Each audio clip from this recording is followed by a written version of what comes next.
Freedom express में आपका बहुत-बहुत स्वागत है। मैं हूँ हिना आपके साथ और आज हम एक बहुत ही ख़ास मौज़ू को आपके सामने लेकर आए हैं।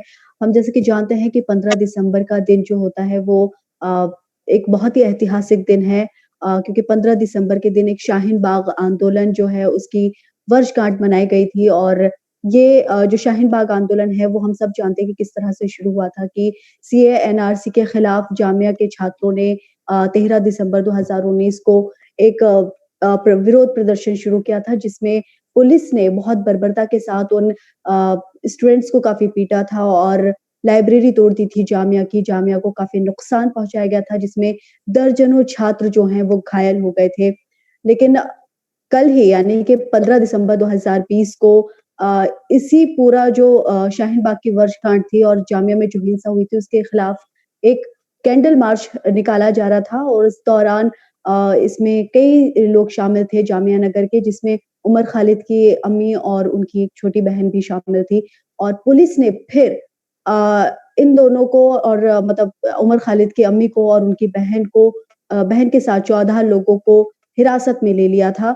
लेकिन ये बहुत ही ताज्जुब की बात थी क्योंकि जब भी कुछ इस तरह के डेमोक्रेटिक मार्च निकाले जाते हैं जो बहुत ही शांतिपूर्ण होते हैं, पुलिस उसे किसी तरह से डिस्टर्ब करने की कोशिश करती है या उनको हिरासत में ले लेती है।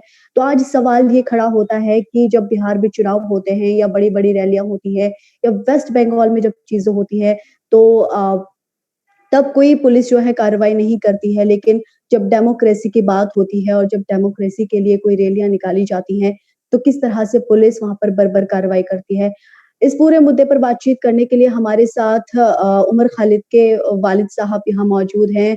हमारे साथ हैं सैयद कासिम रसूल इलियासी जी, हम उनसे बात करेंगे और जानेंगे कि आखिर 15 दिसंबर को कैंडल मार्च के बाद क्या-क्या चीज़ें हुई थी क्योंकि इनकी वाइफ को पुलिस ने हिरासत में ले लिया था। सैयद इलियासी जी, मैं आपसे जानना चाहूँगी कि 15 दिसंबर 2020 को किस लिए आप लोगों ने कैंडल मार्च निकाला था और फिर उसके बाद क्या हुआ?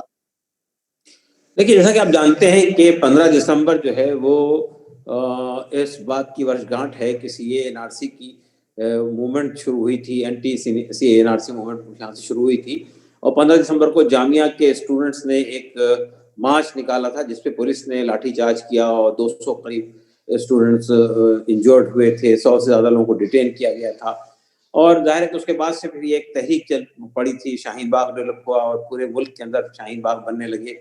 तो एक मास मूवमेंट खड़ी हो गई जो अनऑर्गेनाइज्ड इस माना में थी कि कोई रिलीजियस मूवमेंट, कोई ग्रुप नहीं था जो उसको ऑर्गेनाइज कर रहा हो, लेकिन ये सिर्फ एक स्पॉन्टेनियस मूवमेंट थी जिसमें महिलाएं और जिसमें स्टूडेंट्स वगैरह जुड़े थे। तो ये इस मौके पर जब उसकी वर्षगांठ हो रही थी तो जामिया के कुछ स्टूडेंट्स ने हमारे घर अप्रोच किया था और मेरी वाइफ से कहा था कि अगर आप लोग इसको ज्वाइन कर लें तो अच्छी बात होगी। तो ज़ाहिर है कि हमने कहा कि ठीक है, ज़रूर जॉइन करेंगे क्योंकि आप जानते हैं कि उमर खालिद इस वक़्त जेल में है, उन पर गलत किस्म के आरोप लगाए गए हैं और उनको दिल्ली के दंगों से जोड़ने की कोशिश की गई, उसको मास्टरमाइंड बताया गया और बहुत सारी इस पे दफ़ात लगाई गई। तो हमारी वाइफ़ ने कहा कि हाँ, ज़रूर हम लोग शामिल होंगे। मेरी वाइफ़ है, मेरी बेटी और एक बेटी पड़ोस की, वो भी चली गई इसके अंदर। वो एक प्रोग्राम तो ये था कि गफूर बस्ती से हम जामिया तक जाएँगे, लेकिन जब देखा कि पुलिस का बंदोबस्त इतना ज़्यादा था कि पूरा इलाका पुलिस छावनी में तब्दील हो गया था। तो फिर इन लोगों ने बटला हाउस से तय किया कि हम निकालेंगे इसको। तो ये अभी चंद कदम ही चले होंगे कि पुलिस ने इन पर बहुत बुरी तरह से इनके साथ सलूक किया और वो ये बटला हाउस कब्रिस्तान तक गए, उनको लड़कों को भी गिरफ्तार कर लिया, उनको एक टेम्पो में बंद करके वो किया और फिर इनको भी लेडीज़ को भी उन्होंने उठाया और उठाकर जो है फिर वो एक जिप्सी के अंदर डाल दिया और ले जाने लगे। ये लोग कहने लगे, "भई आपने किस बुनियाद पर हमको गिरफ्तार किया है बताइए? एक सिंबॉलिक और पीसफुल हम मार्च निकाल रहे हैं, तो आपको क्या अधिकार है कि आप इसको हमको करें?" तो वो कुछ मानने को तैयार नहीं थे, उनके साथ लेडीज़ भी थी। मेरी बेटी 17 साल की है, इस माना में वो अडल्ट यानी मतलब बालिग नहीं है। तो उसके साथ भी यानी एक एक मेल पुलिसमैन ने उसको पकड़ने की कोशिश की, उसको हाथ लगाया। तो ये एक गलत तरीके से इन्होंने इक़दाम किया। फिर उसके बाद मेरी वाइफ़ का फ़ोन आया मेरे पास, मैं यहाँ ऑफ़िस में बैठा था, मैं जॉइन नहीं कर सका था इस मार्च को इसलिए कि मेरी एक मीटिंग थी। तो मेरे पास फ़ोन आया कि भई ये लोगों ने हमको पकड़ लिया है और ये हमको यहाँ से ले जा रहे हैं। मैंने उनसे पूछा कि आपको कहाँ ले जा रहे हैं? तो इन्होंने कहा इनकी बातों से ये अंदाज़ा हुआ कि हमको लाजपत नगर थाना ले जाना चाहते हैं। तो मैंने कहा अच्छा ठीक है मैं आ रहा हूँ। तो मैंने यहाँ से गाड़ी लेकर लाजपत नगर थाना गया तो लाजपत नगर थाने में जाने के बाद मालूम हुआ, तकरीबन आधे घंटे बाद वहाँ पहुँचा, तो वहाँ कोई इस तरह की बात कोई नहीं आया वहाँ पर। उन्होंने कहा भई हमको तो मालूम नहीं है, आप वहीं जाइए वापस। तो फिर मैं न्यू फ्रेंड्स कॉलोनी थाना गया, वहाँ भी कोई पता नहीं था। फिर मैं जामिया पे आया तो जामिया के एसीपी ने कहा कि भई आप एसएचओ से कॉन्टैक्ट कीजिए। तो मैं फिर जामिया नगर थाने में आया, तो यहाँ एसएचओ साहब मौजूद नहीं थे। फिर यहाँ से पता चला कि वो एसएचओ साहब, तो इस दरमियान मैंने एसएचओ को कई फ़ोन किए, लेकिन उन्होंने फ़ोन रिसीव नहीं किया। तो फिर मैं वहाँ जामिया गया, तो फिर वो वहाँ मिल गए। तो मैंने उनसे कहा, "भई आपने मेरी वाइफ़ को गिरफ्तार किया है, उनके फ़ोन बंद हो गए हैं और हमें कोई पता नहीं है, और रात में इस वक़्त में आप 7 बजे के बाद कैसे किसी को उठा सकते हैं? ये तो असंवैधानिक है, गैर कानूनी है, हमारे मुल्क का कानूनी इजाज़त नहीं है इसकी, तो आपने कैसे उठा लिया?" तो वो कहने लगे, "नहीं, वो जो भी हुआ।" मैंने कहा, "देखिए, आपने गलत काम किया है। वो जो है, वो उमर की मदर हैं और उमर की बहन है उसके साथ में।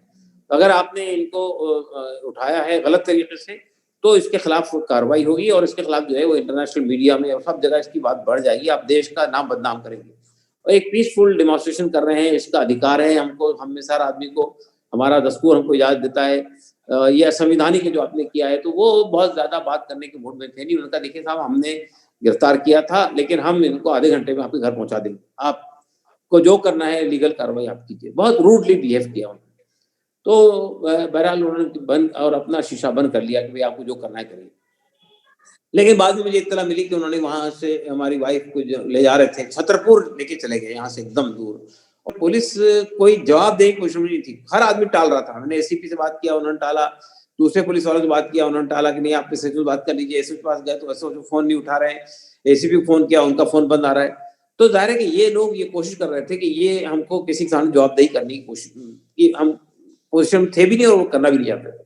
लेकिन जब वो पकड़ में आ गए, तो जब मैंने उनसे बात करना शुरू किया, तो अब उन्होंने पैंतरे बदलना शुरू किया कि हाँ ठीक है, आधे घंटे में पहुँच जाएँगी, हम बताने की कोशिश में नहीं है कहाँ है वो, लेकिन आ जाएँगे। इस तरह की बात वो कर रहे थे।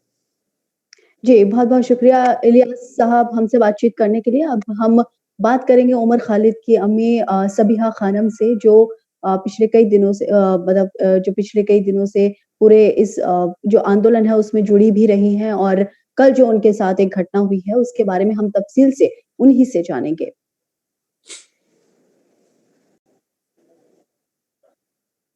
हमारे साथ सबिहा खानम जी जुड़ चुकी हैं, जो कल पूरा प्रोटेस्ट में शामिल थी और इनको हिरासत में लिया गया था। हम खुद इन्हीं से बात करेंगे और जानेंगे कि आखिर किस वजह से पुलिस ने इनको डिटेन किया था और क्या वजह रही कि इन्होंने एक कैंडल मार्च जो है जो मार्च है उसको निकाला था।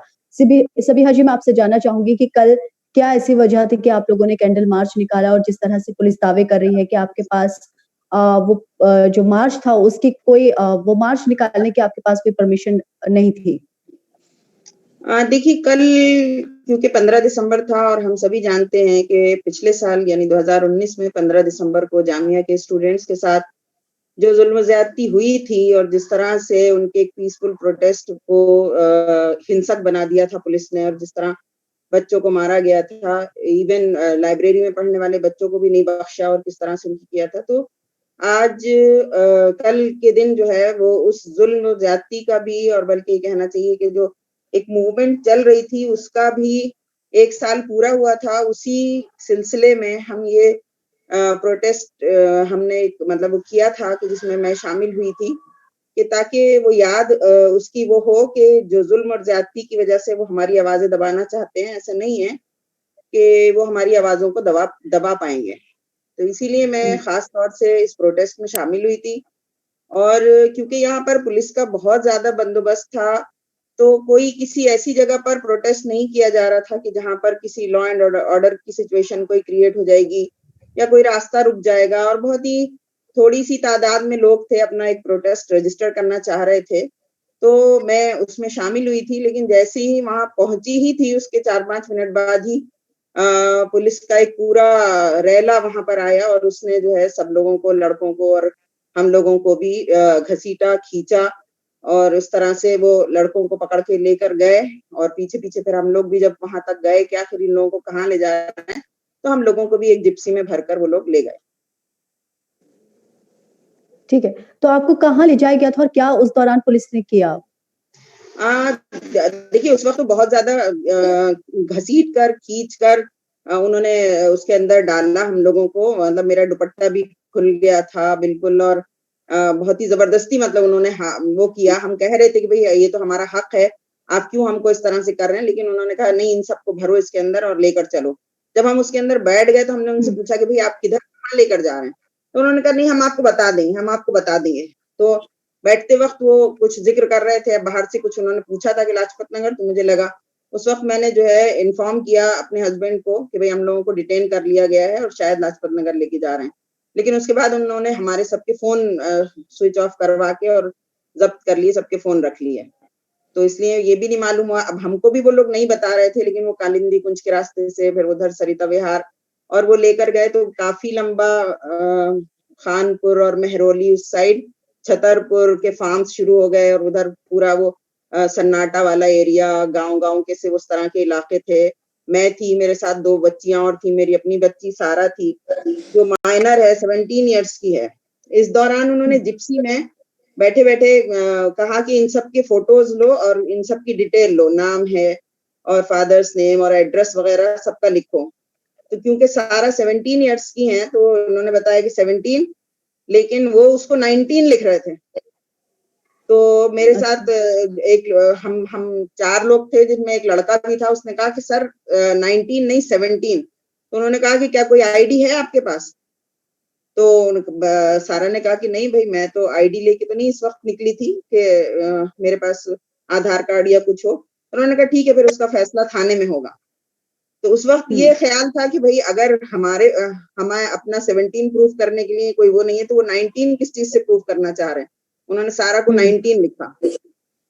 ठीक है। अच्छा सबिहा जी मैं आपसे जानना चाहती हूँ कि क्या जो वहाँ पे पुलिस मौजूद थी उसमें कोई महिला पुलिस मौजूद थी, जिसने जी, आपको जी। हैंडल किया हो? हाँ, हाँ, महिला पुलिस थी वहाँ पर मौजूद। अच्छा।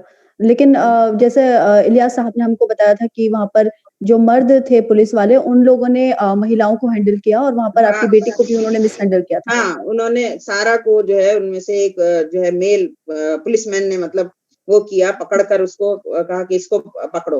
लेकिन वहाँ हुँ। महिला पुलिस मौजूद थी ठीक वैसे है, और वो हमारे साथ उन्होंने बिठाया भी उनको हाँ। ठीक है। तो पुलिस ने क्या दलील दी? क्यों पकड़ा था पुलिस ने आपको? क्यों हिरासत में लिया था?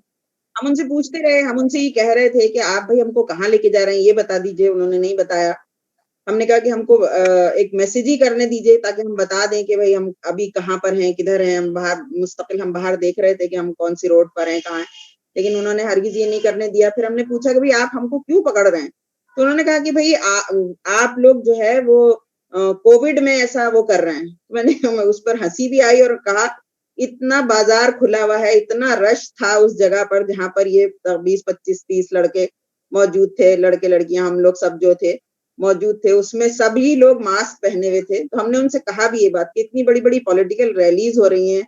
अभी बिहार का इलेक्शन हुआ है, अभी हैदराबाद का एक म्युनिसिपल कॉर्पोरेशन के इलेक्शन में इतनी बड़ी-बड़ी रैलीज़ हुई हैं और आप हम लोगों को कह रहे हैं कि कोविड की वजह से आप यहाँ वो कर रहे हैं। हुँ। और कितने बजे आपको छोड़ा गया, सबिहा जी? हम लोग को तकरीबन 9:30 और 9:45 के बीच में कोई टाइम है। ठीक है। हमको और कितने लोग छतरपुर से भी आगे लेके गए थे। अच्छा, किसी पर्टिकुलर छतरपुर जगह पर आपको नहीं ले जाया गया था? फतेहपुर आई थिंक फतेहपुर ना सर? फतेहपुर थाना था, वहाँ पर ले जाके उन्होंने जीप को रोका था। फिर कहा कि आप लोग नहीं उतरेंगे, जाकर पूछा उन्होंने अंदर से, फिर आके आपस में बात कर रहे थे कि नहीं एसएचओ ने मना कर दिया कि हम लोग नहीं रखेंगे। तो फिर हम जब उन्होंने वहाँ से चले तब हमको इतना ये बताया कि ठीक है, अब हम आपको रास्ते में उन्होंने फिर मुझसे पूछा कि आपके बेटे का नाम क्या है? तो मैंने उनको बताया कि उमर खालिद। तो फिर वहाँ से उन्होंने कहा ठीक है, हम आपको नेहरू प्लेस के थाने पे छोड़ देंगे। अब कहाँ आप लोग भी रात भर परेशान होंगे, हम लोग भी रात भर परेशान होंगे, हम आपको छोड़ देते हैं। तो मैंने उनसे पूछा भी कि बाकी जो दूसरी वो है वैन है उसमें भी लोग हैं? कहने लगे नहीं, नहीं उनको भी छोड़ देंगे। फिर नेहरू प्लेस लाके साइड में गाड़ी लगाई, रुकाया, वेट किया उन लोगों का, फिर उसके बाद जब वो वैन भी आ गई उसके बाद वो लोग लाए और यहाँ ढलान पे लाकर छोड़ा। उन्होंने हमसे ये भी कहा कि अब आप लोग कहिए कि ये आइंदा इस तरह आप नहीं करेंगे। तो हमने कहा नहीं हुँ। हम ये नहीं कह सकते। ये तो हम नहीं कह सकते कि आइंदा हम प्रोटेस्ट नहीं करेंगे। तो फिर उसने कहा कि नहीं मतलब अभी उतरने के बाद नहीं करेंगे नहीं। तो इस तरह से मतलब वो कर रहे थे। ठीक है बहुत-बहुत शुक्रिया सबिहा जी हमसे जुड़ने के लिए। तो इस देश में जो है बिहार के अंदर रैलियां की जाएंगी, प्रधानमंत्री जाकर लोगों से मिलेंगे, बिना मास्क लगाए लोगों से बात करेंगे, रैलियां करेंगे, लेकिन एक डेमोक्रेसी में, एक डेमोक्रेटिक तरीके से, शांतिपूर्ण तरीके से डेमोक्रेसी को बचाने के लिए कोई आंदोलन करेगा या प्रोटेस्ट निकालेगा, तो उसके खिलाफ पेंडेमिक एक्ट जो है उसका हवाला देकर उसको हिरासत में डाल दिया जाएगा। और ऐसे लोग, खासतौर से महिलाओं को जो है 7 बजे के बाद गैर कानूनी तरीके से हिरासत में डाला जाएगा और उनको हैंडल करने के लिए एक मर्द पुलिस वाले जो हैं अब इस देश में, इस मोदी राज के अंदर उनको मिस हैंडल करेंगे महिलाओं को। तो आज की बातचीत के लिए बहुत-बहुत शुक्रिया सबिहा जी, हमें अपना कीमती वक़्त देने के लिए। सैयद इलियासी जी, आपका भी बहुत-बहुत शुक्रिया हमें अपना कीमती वक़्त देने के लिए। आप देखते रहिए फ्रीडम एक्सप्रेस, हम आगे भी ऐसे ही मौजू पर आपके लिए डिस्कशन लेते आएँगे। ओके।